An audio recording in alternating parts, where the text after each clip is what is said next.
Bonjour les petits calamars, bienvenue dans cette nouvelle vidéo. Alors aujourd'hui on va parler de choses un peu baveuses, de gorge profonde, mais si tu regardes cette vidéo avec le cœur battant et t'espérant des choses un peu plus olé olé, eh bien détrompe-toi, ou pas tant que ça, puisqu'on va parler du gouffre de Sarlac. Introduit pour la première fois dans Le Retour du Jedi, Sarlacc est une créature étrange à la réputation sinistre.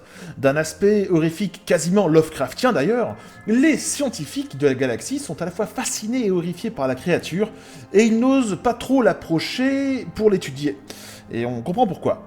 Les Sarlacc, car oui, il en existe plusieurs, atteignent quant à eux leur maturité aux alentours de 30 000 ans, et après avoir atteint une taille honorable d'environ 100 mètres. Une fois arrivé à ce stade, le Sarlacc trouvera une niche et s'enterrera pour poursuivre sa croissance et son festin. Avant ce stade, toutefois, eh bien figurez-vous que les Sarlacc sont des créatures carnivores qui arpentent multiples biomes, et ils passent la plus claire de leur temps à bouffer. On peut d'ailleurs penser que les Rattars visibles dans l'épisode 7 partagent un lien de parenté avec les Sarlacc. Et avec le deuxième film, on va parler un peu digestion. En effet, on raconte que le processus de digestion du Sarlacc est incroyablement lent et douloureux pour ses victimes. Mais en plus, il semblerait que le Sarlacc absorberait une partie de leurs souvenirs et s'en servirait pour les torturer psychologiquement. On suppose aussi que le Sarlacc prolongerait l'espérance de vie de ses victimes afin de mieux profiter de leurs souffrances.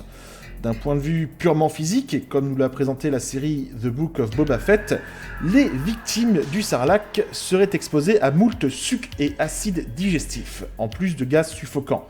Ces derniers vont ronger lentement mais sûrement tout ce qui est armure et tissu organique. La créature aussi dispose d'un arsenal évolutif quasiment parfait afin de conserver ses victimes bien au chaud. Alors, d'un point de vue extérieur, la gueule du monstre est garnie de tentacules capables d'accrocher les malheureuses victimes. Les crocs et les griffes empêchent les fuyards de s'évader. Et le bec, lui, il a pour but de tout simplement avaler ses proies, voire même parfois de briser celles qui sont équipées d'une carapace ou d'une armure lourde.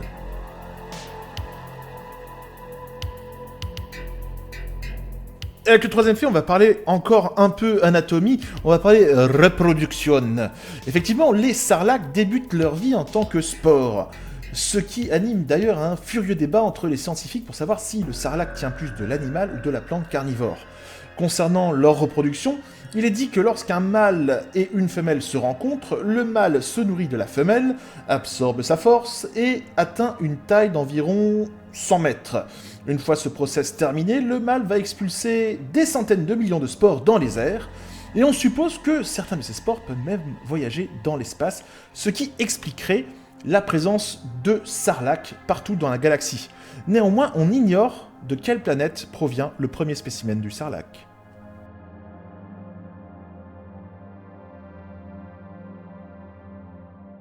Et avec le quatrième film, vous allez voir que la taille ne compte pas. En effet, on va parler du plus gros Sarlacc. On dirait une insulte, une espèce de gros Sarlacc. Surnommé The Ancient Abyss et situé sur Felucia, ce Sarlacc était un objet de vénération et d'adoration de la part de la population. D'une taille gigantesque, une ville s'était même construite entre ses crocs. La ville atteignait une taille de 4 km, plutôt pas mal. Les tentacules de ce Sarlacc étaient assez puissants pour y attirer un rancor. Et lors de l'arrivée de l'Empire, et après avoir exterminé forcément les locaux, les impériaux parvinrent à établir un poste d'exploration du Sarlacc en restreignant ses tentacules et en arrachant ses crocs, rendant la créature ainsi inoffensive.